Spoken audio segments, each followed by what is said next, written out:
오늘 함께 나누실 말씀 로마서 8장 18절부터 25절까지 말씀입니다. 오늘 함께 나누실 말씀 로마서 8장 18절부터 25절까지 말씀입니다. 제가 같이 한 목소리로 봉독하도록 하겠습니다. 생각컨대 현재의 고난은 장차 우리에게 나타날 영광과 좋게 비교할 수 없도다. 피조물에 고대하는 바는 하나님의 아들들이 나타나는 것이니 피조물이 허무한데 굴복하는 것은 자기 뜻이 아니요 오직 굴복해 하시는 이로 말미암음이라. 그 바라는 것은 피조물도 썩어짐의 종로릇한 데서 해방되어 하나님의 자녀들의 영광의 자유에 이르는 것이니라.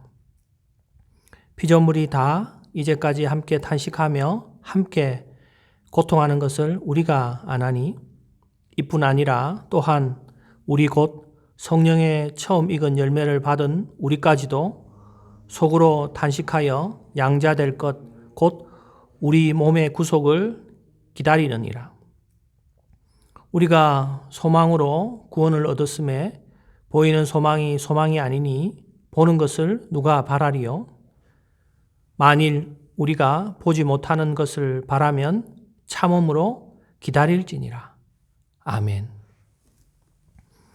오늘 말씀을 위해서 잠깐 기도하겠습니다.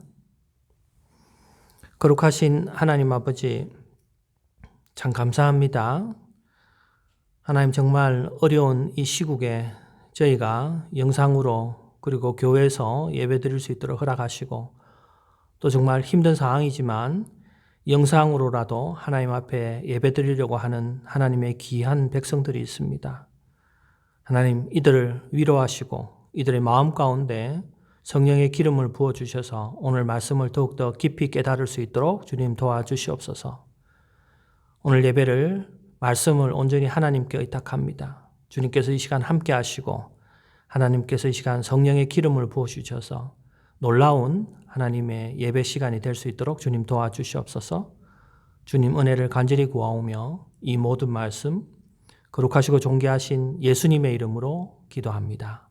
아멘. 아직도 가야 할 길의 저자 스카펙은 인생은 고해다라고 정의했습니다.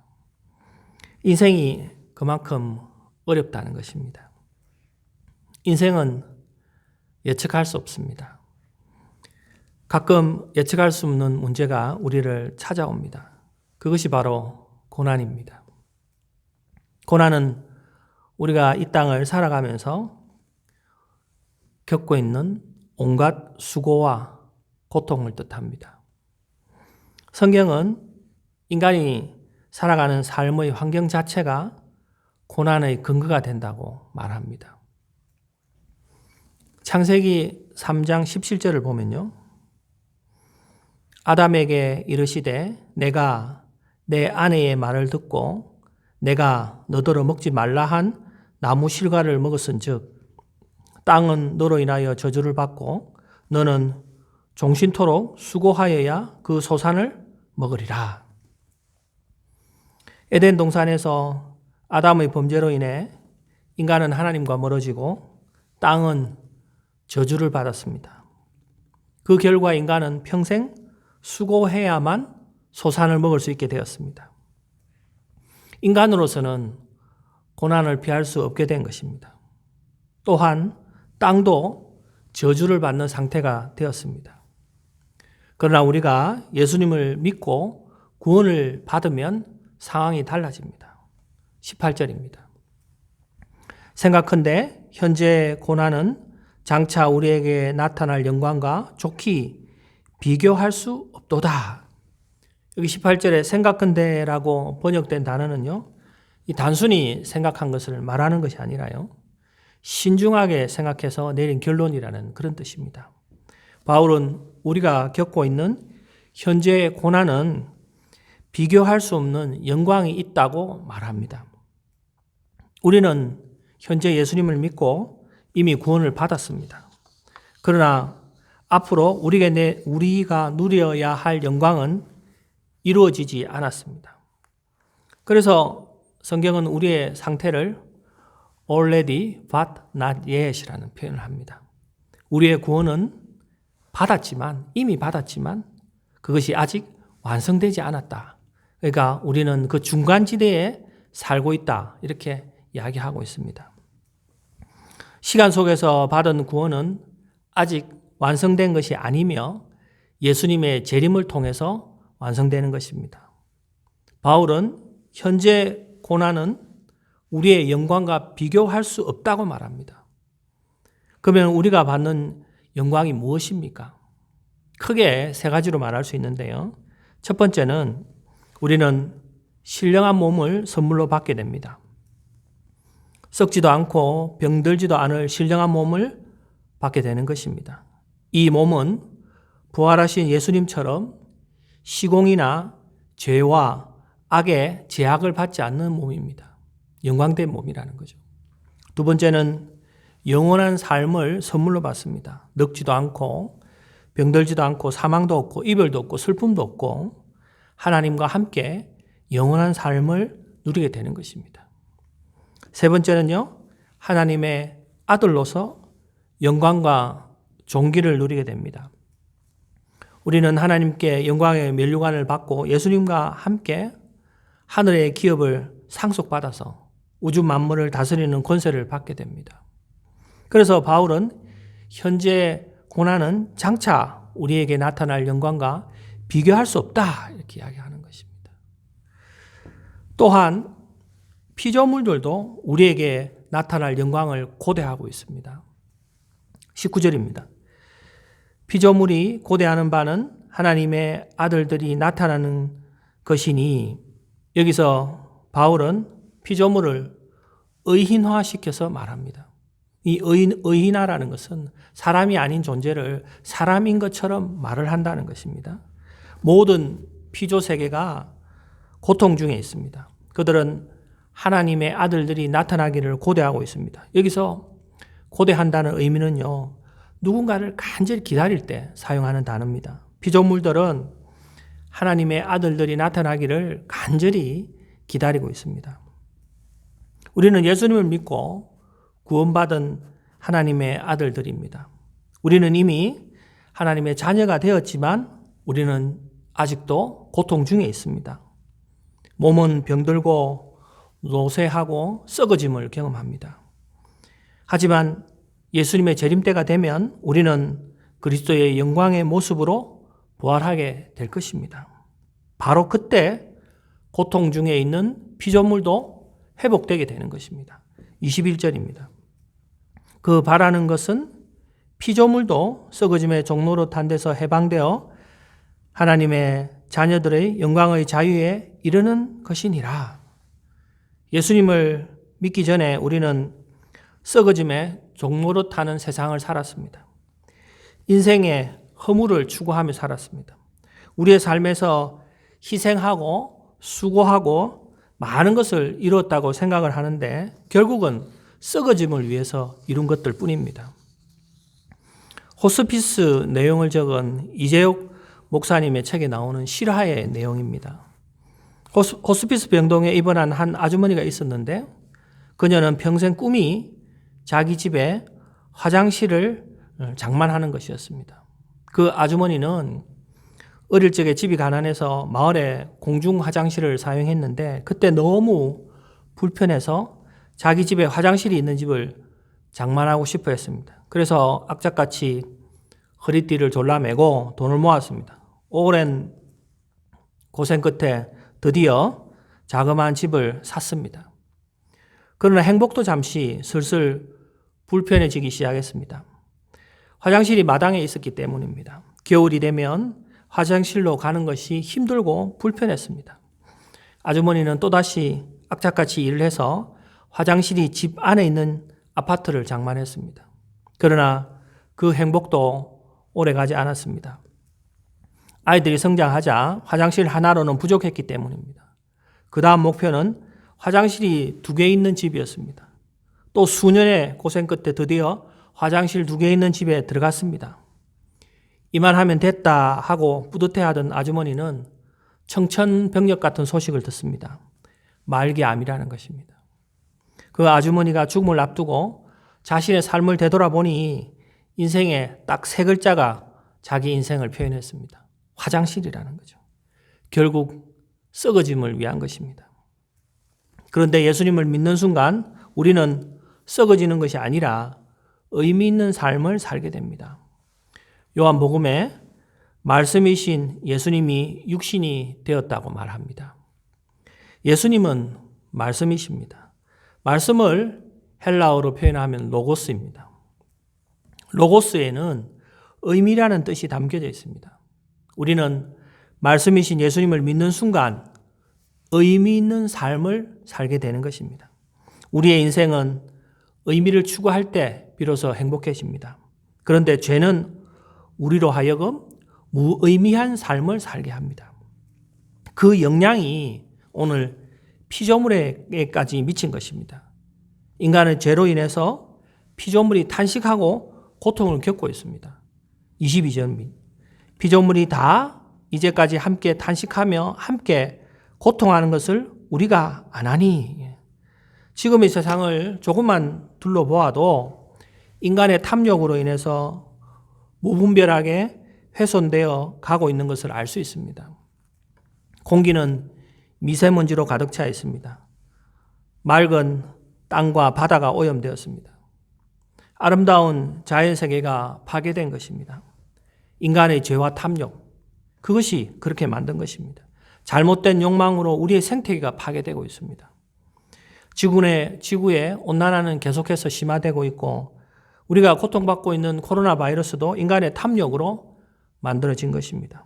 피조물은 이렇게 탄식하고 있습니다. 인간의 죄로 인해 가지고 그 문제가 해결되지 않았기 때문에 인간의 그 욕망과 죄로 인해서 피조물이 계속해서 그런 탄식을 하게 된 것입니다.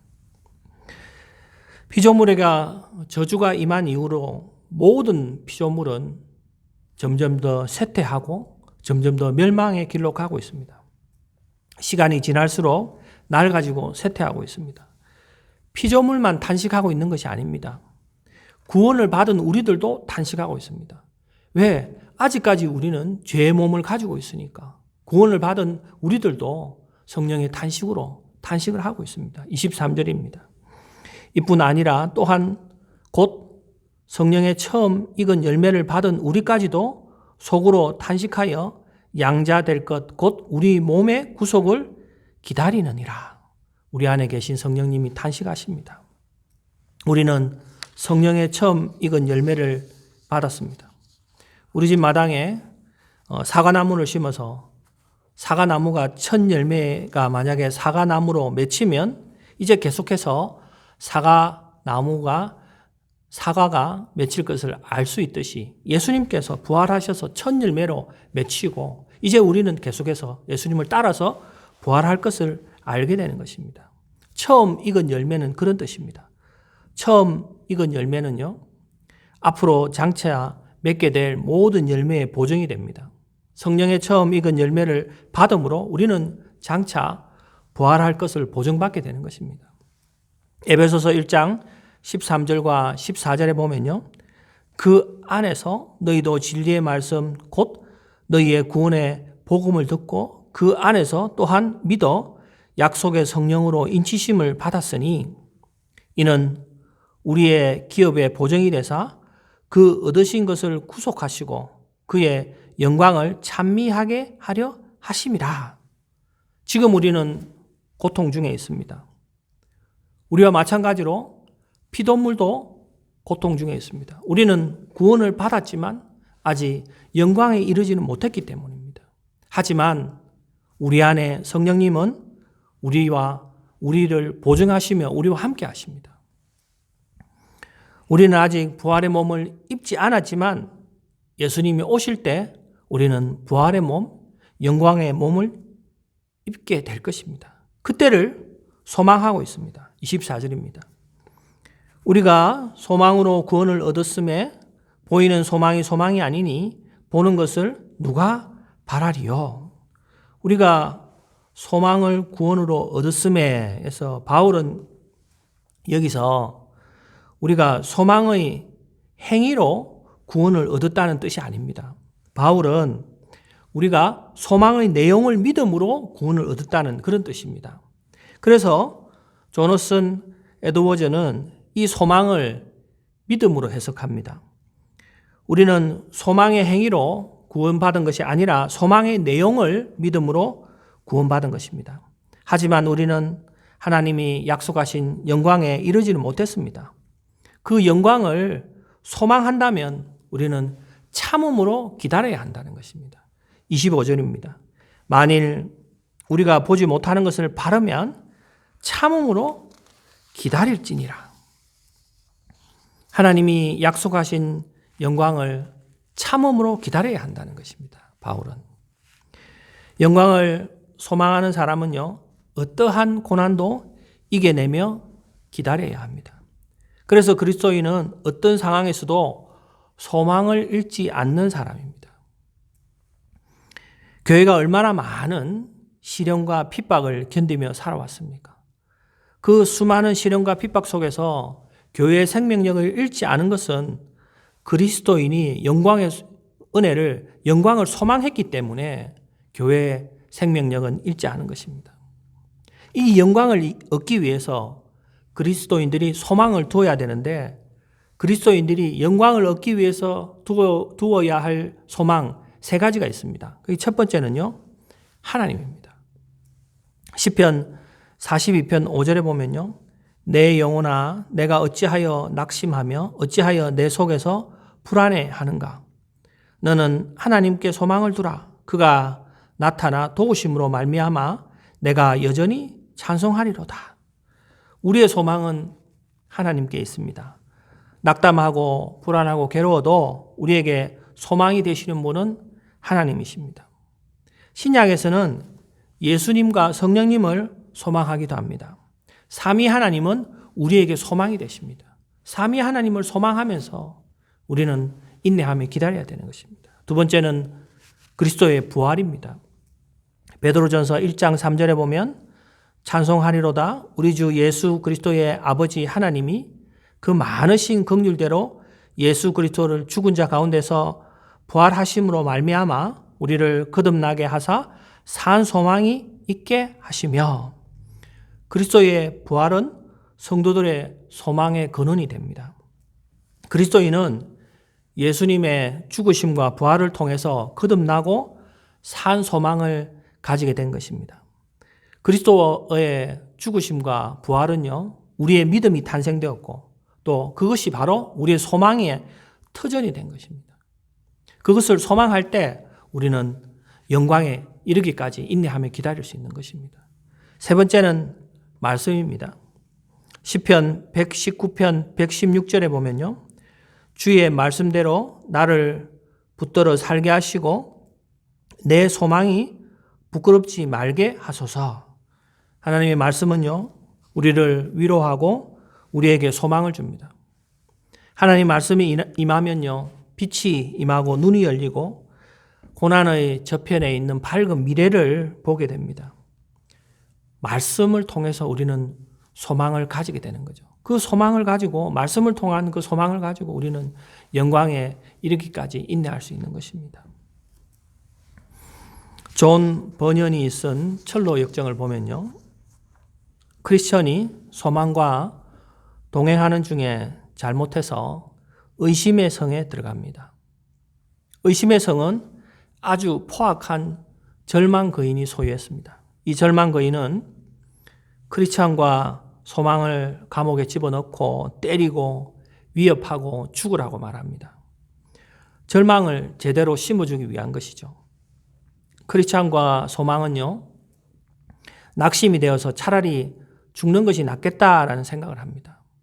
그런데 그날 밤에 크리스천과 소망이 기도하자 놀라운 깨달음을 임하게 됩니다.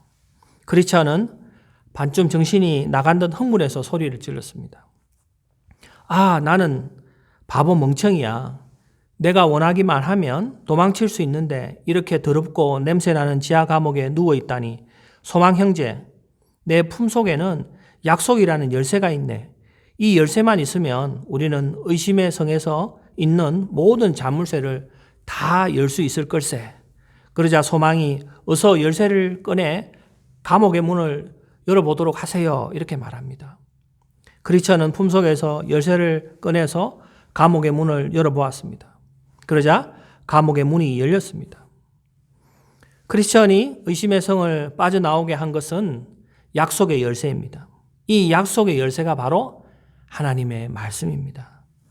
말씀은 낙심되고 절망할 때 우리에게 소망을 가지게 합니다. 우리가 그 소망을 가지고 영광의 몸을 입을 때까지 우리는 인내하며 기다릴 수 있는 것입니다. 우리는 보이지 않는 것을 바라고 소망하며 살아가는 하나님의 백성입니다. 우리에게 이 땅은 여전히 고난과 시련의 연속입니다. 우리는 구원은 받았지만 아직 난 옛 영광의 몸에 이르지는 못했습니다. 또한 피조물도 여전히 고통 가득합니다. 그러나 현재의 고난은 장차 우리가 받을 영광과 비교할 수 없습니다. 성령님은 환난의 한복판에서 우리 안에서 탄식하면서 하나님이 허락하신 영광을 바라보며 소망 가운데 살아가도록 우리를 돕고 계십니다. 소망으로 우리는 인내해야 됩니다. 소망을 가지고 영광의 몸을 입을 때까지 우리는 인내하며 우리의 믿음을 지켜나가야 합니다. 하늘의 영광이 우리의 것이 될 때까지 우리는 인내하며 기다려야 합니다. 그 영광을 바라보고 인내로 살아가는 저와 여러분 되기를 간절히 축원합니다. 기도하고 축도하고 마치겠습니다. 기도하시겠습니다. 거룩하신 하나님 아버지 참 감사합니다.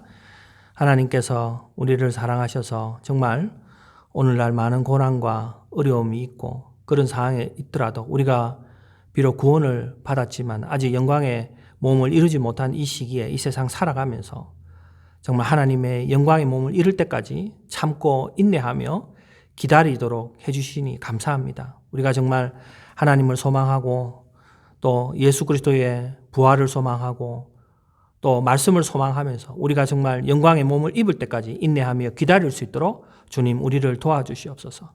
하나님 신앙생활이 너무 지치고 힘들고 어렵습니다. 하지만 하나님께서 우리와 함께 하셔서 성령님께 기름 부어주시고 우리가 그 놀라운 힘으로 인내하며 기다리며 그 영광의 몸을 입을 수 있도록 우리를 도와주시옵소서. 주님 은혜를 간절히 구합니다. 이 모든 말씀 거룩하신 예수님의 이름으로 기도합니다. 지금은 길이요 진리요 생명 되신 예수 그리스도의 크신 은혜와 세상을 이처럼 사랑하사 독생자를 내어주신 하나님 아버지의 만극하신 사랑과 성령의 감화 감동 새롭게 하심이 오늘 인내로 소망하며 영광의 몸을 입을 때까지 인내하며 기다리는 영상 앞에 예배드리는 모든 자에게 하나님의 은혜가 함께하기를 예수님의 이름으로 간절히 축원합니다. 아멘.